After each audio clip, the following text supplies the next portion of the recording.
Break के बाद रुक करेंगे मध्य प्रदेश और छत्तीसगढ़ बुलेटिन की ओर, जिसमें बात होगी जशपुर की, जहां 10 लीटर कच्ची महुआ शराब के साथ एक आरोपी गिरफ्तार किया गया। साथ ही बात होगी मनेन्द्रगढ़ की, जहां प्राथमिक शालाओं में शिक्षा व्यवस्था की धज्जियां उड़ाई जा रही हैं। ऐसी तमाम खबरों पर विस्तार से डालेंगे नजर।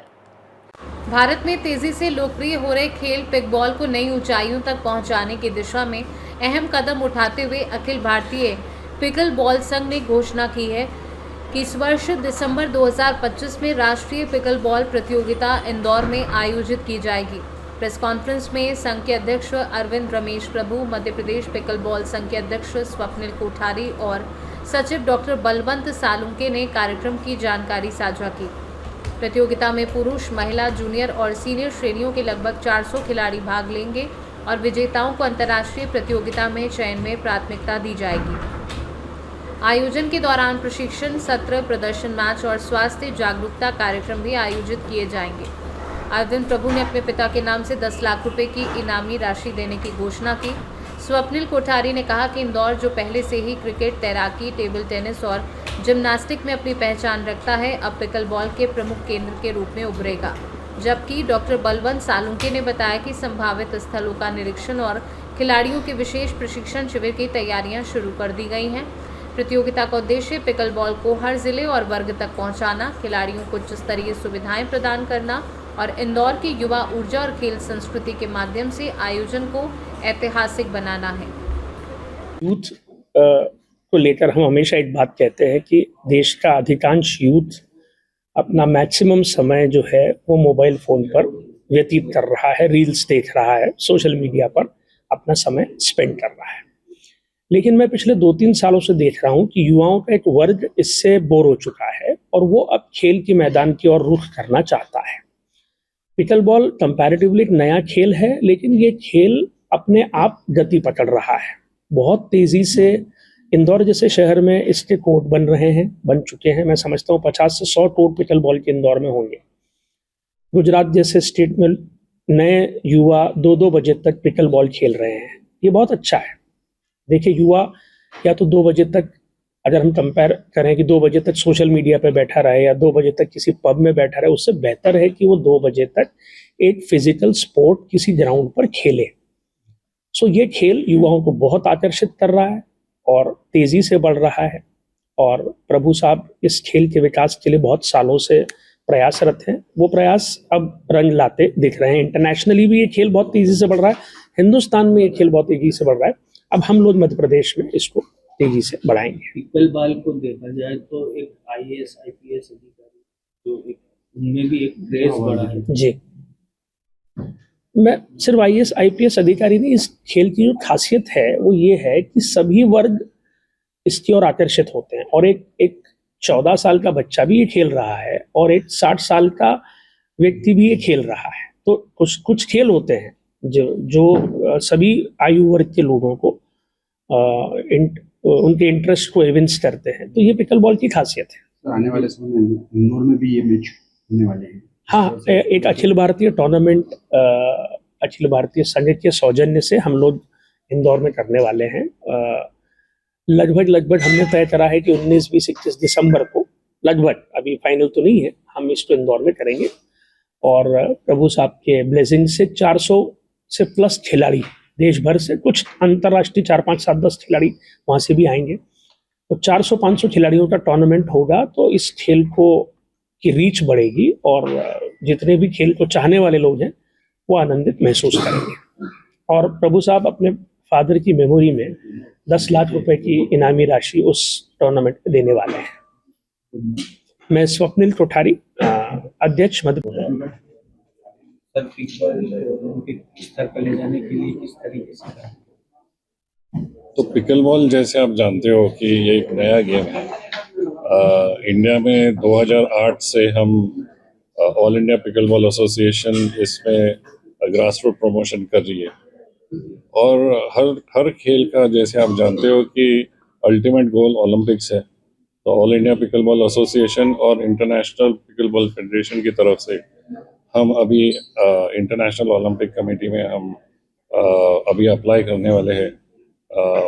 कुछ ही देर में हम अप्लाई करने वाले हैं और grass root development pickleball का जो हो रहा है गए 18 साल से इंडिया में, तो और देश भर में और पूरे विश्व में जैसे पिकल बॉल अभी बढ़ रहा है, तो हमें आशा है कि अभी ये गेम ओलंपिक्स में आए, और उसके लिए हम जितने भी जो प्रयास है वो सब कर रहे हैं। तो मोस्ट इम्पोर्टेंटली अभी जो हमारा एप्लीकेशन जाएगा आईओसी में, वो आईओसी में एप्लीकेशन जाने के बाद उनकी कुछ सूचनाएं आएंगी, उसके बाद हम आगे ओलंपिक्स में ले जाने की हम चेष्टा करेंगे। अखिल भारतीय पिकल बॉल की आज घोषणा होने वाली है। हाँ, तो किस तरीके से करेंगे और इसको किस तरीके से लेंगे वो? टूर्नामेंट जो है। हाँ, तो जैसे आप जानते हो कि हमारे प्रेसिडेंट है कोठारी जी यहाँ पे, और सेक्रेटरी बलवंत जी है, तो हमने डिसाइड किया था कि इंदौर में एक टूर्नामेंट, राष्ट्रीय स्तर की टूर्नामेंट करे। उसकी आज हम डेट्स अनाउंस करने वाले हैं, और वो डेट्स हम दिसंबर के 19, 20, 21 तारीख को हम अनाउंस करने वाले हैं, और राष्ट्रीय स्तर के प्लेयर्स यहाँ पे आके खेलेंगे, और उस तरह से मध्य प्रदेश और आजू बाजू के राज्य के सब प्लेयर्स आएंगे, और यहाँ पे हम एक 10 लाख रुपए की हम प्राइज मनी रख रहे हैं, तो उससे लोकली गेम काफ़ी बढ़ेगा। इंदौर से सीनू संवाददाता लियाकत की रिपोर्ट। इंदौर के नंदलालपुरा के 24 किन्नरों ने एक साथ जहरीला पदार्थ पिछले दिनों पीकर आत्महत्या करने की कोशिश की थी। पुलिस ने 4 लोगों पर मामला दर्ज कर 3 आरोपियों पर 10-10 हज़ार रुपए के इनाम की घोषणा भी की थी, जहां कुछ दिनों पूर्व राजा हाशमी के उसके ससुराल से पुलिस ने गिरफ्तार भी कर लिया था। वहीं एक आदिवासी युवती ने राजा हाशमी और उसके भाई समीर पर दुष्कर्म कर धर्म परिवर्तन का मामला दर्ज करवाया है। दरअसल इंदौर के हीरानगर थाने में बुधवार रात 24 साल की आदिवासी युवती ने राजा हाशमी और उसके भाई समीर हाशमी पर दुष्कर्म कर धर्म परिवर्तन करने का मामला दर्ज करवाया है। शिकायत पर राजा पटेल और उसके भाई के खिलाफ एफआईआर दर्ज की गई है। बहरहाल पुलिस ने धार्मिक स्वतंत्रता अधिनियम के तहत मामला दर्ज कर समीर की तलाश शुरू कर राजा हाशमी को जेल से ट्रांजिट रिमांड पर लाकर पूछताछ की जाएगी। इंदौर थाने में एक अपराध दर्ज हुआ है जो किन्नर कांड में पूर्व आरोपी था, उसी के ऊपर एक और मामला दर्ज हुआ। क्या पूरी घटना किस प्रकार आई? कल दिनांक को एक पीड़िता के द्वारा आकर के थाना हीरानगर में बताया गया कि 2010 में पालदा में रहने वाली कोई उनकी एक परिचित थी, सिमरन दीदी, उनके माध्यम से MR10 में भंडारे पे गई हुई थी। वहाँ पर एक राजा पटेल नाम का व्यक्ति मिला, उसके द्वारा बताया गया कि तुम्हारे घर में जो अशांति का वातावरण रहता है उसको दूर करने के लिए हम अपने एक गुरु से मिलवाएंगे। वहाँ से उसके साथ में मोबाइल नंबर एक्सचेंज हुआ। 3 दिन पश्चात उसके द्वारा अपने घर में बुला करके कोई नशीला पदार्थ पिला करके उसके साथ में ज़बरदस्ती बलात्कार किया गया। बाद में डराते धमका करके कई बार उसके साथ में गलत काम किया गया था। बाद में उसके द्वारा बताया गया कि मेरा मूल नाम राजा हाशमी है और मेरा एक भाई है समीर हाशमी, उसके साथ में संबंध बनाने पड़ेंगे। उसके द्वारा भी संबंध बनाए गए और फिर ये कहा गया कि धर्म परिवर्तन करके हमारे साथ में शादी करनी पड़ेगी। ऐसे सारे तथ्यों को लेकर के और विसम्मत धारा में प्राथमिकी दर्ज कर ली गई है, डराने धमकाने बलात्कार और मध्य प्रदेश धार्मिक स्वतंत्रता अधिनियम की धारा 3-5 के तहत। शेष राजा हाशमी जो है वो पूर्व से एक मामले में गिरफ्तार है। अन्य आरोपी की पता रसी की जा रही है, सारे साक्ष्य जुटाए जा रहे हैं। विसम्मत धारा में प्राथमिकी दर्ज कर ली गई है, आगे प्रकरण न्यायालय प्रस्तुत किया जाएगा। सर, इसमें ये भी बताया जा रहा है कि इन्होंने कोई वीडियो भी उस लड़की का बनाया था, उसके माध्यम से वो सारे एविडेंस लिए जा रहे हैं। मोबाइल भी बजाय सबूत अभिरक्षा में लिया जाएगा। जितने भी डिजिटल एविडेंस है सभी का परीक्षण करके और शामिल डायरी किया जाएगा। नाम भी बदला था सर इसने, राजा हाशमी ने? हाँ, ये इसका नाम राजा पटेल नाम से भी जाना जाता है और इसका मूल नाम राजा हाशमी है। इसका एक भाई है।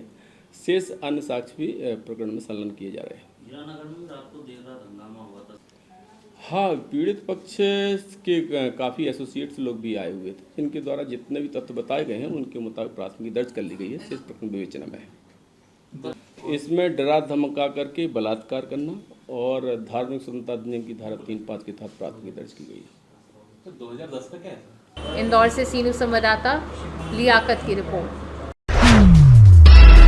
जशपुर पुलिस का ऑपरेशन आघात लगातार जारी है। इसी कड़ी में कुनकुरी थाना प्रभारी निरीक्षक राकेश यादव ने अपनी टीम के साथ अवैध शराब के खिलाफ बड़ी कार्यवाही करते हुए एक आरोपी को 10 लीटर कच्ची महुआ शराब के साथ गिरफ्तार कर न्यायिक रिमांड पर जेल भेज दिया।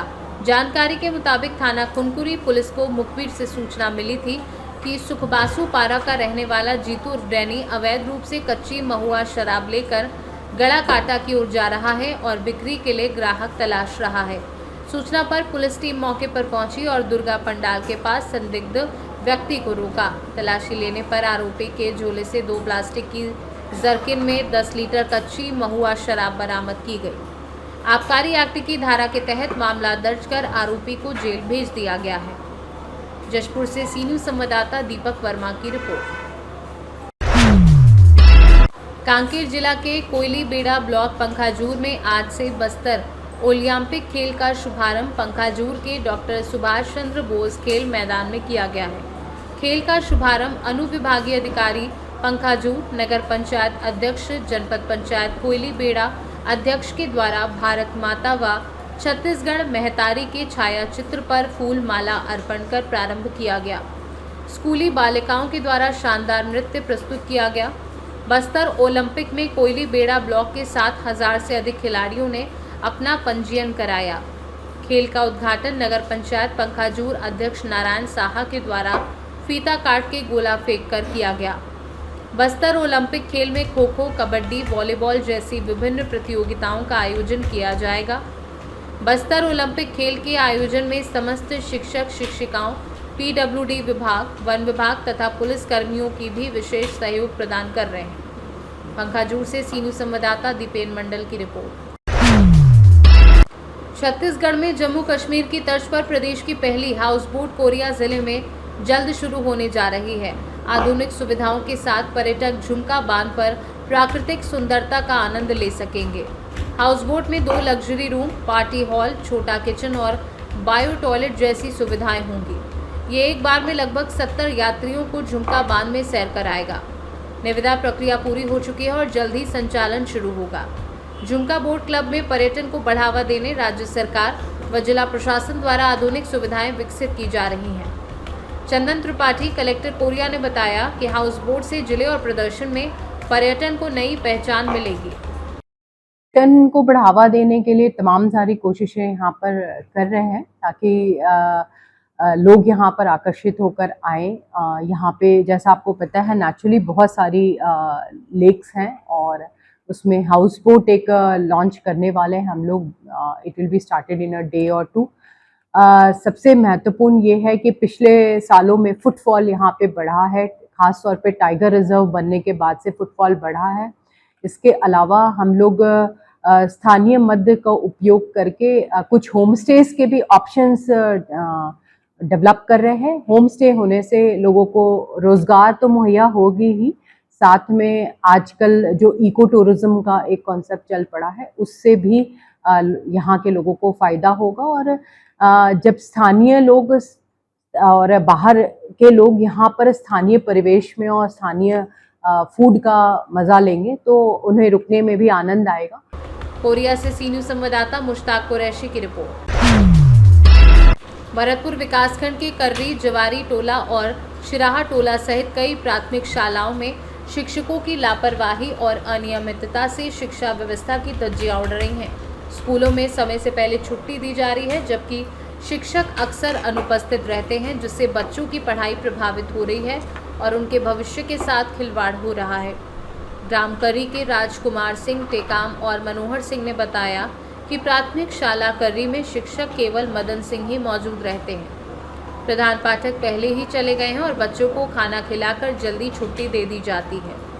कर्री स्कूल की सहायिका हीराबाई ने भी इसकी पुष्टि की है। इसी तरह जवारी और शिराहा गांव की प्राथमिक शालाओं में भी शिक्षक समय पर नहीं आते या जल्दी चले जाते हैं, जिससे बच्चों की पढ़ाई बाधित हो रही है। ग्रामीणों और अभिभावकों ने शिक्षा विभाग से स्कूलों में अनियमितता दूर करने और दोषी शिक्षकों के खिलाफ कार्यवाही करने की मांग की है, जबकि विभाग को नियमित निरीक्षण और ठोस कदम उठाकर स्कूलों में अनुशासन और शिक्षा की गुणवत्ता सुनिश्चित करनी होगी। कितने टाइम लगा था स्कूल? ऐसे लगा था 9 से 11 बजे तक, 11-12 बजे तक। 11-12 बजे तक लगा रहा। कितने सर आए थे? एक मैडम हाँ और 2 सर। 2-2:30 बजे के करीब लग रहा है आज। 2 बजे। हाँ 2 बजे बंद हुई कि 2:30 बजे 2:30 बजे करीब बंद हो गई? हाँ। गुरु जी हैं यहाँ? गुरुजी एक है और मैडम दो एक ही है लग रहा है। एक मैडम है गुरु जी। हाँ तो बंद 1:30 बजे तक चालू था, खाना खवा के छुट्टी कर दिए। मदन गुरु जी आया था और पता नहीं मैडम चली गई थे। हाँ मैडम भी आया था, चले गए छुट्टी करके। मैडम पहले चले गए। विजय सिंह है? विजय। कौन सा गांव है ये? छिरहा। स्कूल कई बजे बंद हो गई रही? लग 2-2:30 बजे के करीब लग रहा है आज। 2 बजे। हाँ 2 बजे बंद हुई कि 2:30 बजे? 2:30 बजे करीब बंद हो गई। हाँ रोज ऐसे कर देते हैं? अब पता नहीं, आज ही तो मैं देखा हूँ। आज देखे हो कि 2:30 बजे बंद हो गई? हाँ। क्या गुरु जी हैं यहाँ? गुरुजी एक है और मैडम दो एक ही है लग रहा है। एक मैडम है गुरु जी। हाँ। कौन सी पंचायत है ये है पूंजी पंचायत। पूंजी पंचायत। हाँ जी। अभी 1:30-2 बजे बंद हुआ है। खाना वाना जैसे लंच वाला बच्चों को तभी बंद करके शिक्षक गया है। कितने शिक्षक आए थे? एक शिक्षक आया था मदन सिंह, और जो सहायिका लोग हैं वो दोनों थे। मतलब यहाँ कितने शिक्षक पदस्थ हैं? वो एक तो सुमीला सिंह आते हैं, अभी छुट्टी स्कूल चालू था 10 बजे टाइम से आए थे, लेकिन 1:30-2 बजे खाना खवा के बच्चों को और स्कूल बंद करके चले गए। कोरिया से सी न्यूज़ संवाददाता मुश्ताक कुरैशी की report. PM Shri school Jawahar Navodaya Vidyalaya में 27 अक्टूबर 2025 से 2 नवंबर तक भारत सरकार के दिशा निर्देशानुसार सतर्कता जागरूकता सप्ताह आयोजित किया जा रहा है, जिसमें कार्यक्रम के प्रारंभ में सभी कर्मचारियों ने शपथ ली। कार्यक्रम में विद्यालय के प्राचार्य जितेंद्र कुमार ने कहा कि सभी को अपने व्यक्तिगत और सार्वजनिक जीवन में सत्यनिष्ठा और ईमानदारी बनाए रखनी चाहिए। विद्यार्थियों ने जागरूकता फैलाने के लिए नुक्कड़ नाटक, कविता, भाषण, रंगोली, पोस्टर और स्लोगन की प्रस्तुतियां दी। उप प्राचार्य वीके तिवारी ने कहा कि भ्रष्टाचार राष्ट्र के विकास में बड़ी बाधा है और इसे मिटाने के लिए सभी को दृढ़ संकल्प होना चाहिए। कार्यक्रम का संचालन विद्यालय के सीसीए प्रभारी एमके वर्मा ने किया। विदिशा से सी न्यूज़ संवाददाता प्रयास विश्वकर्मा की रिपोर्ट। मध्य प्रदेश और छत्तीसगढ़ बुलेटिन में फिलहाल के लिए इतना ही। बने रहिए सी न्यूज़ भारत के साथ। हर खबर आपके साथ, आपके हाथ।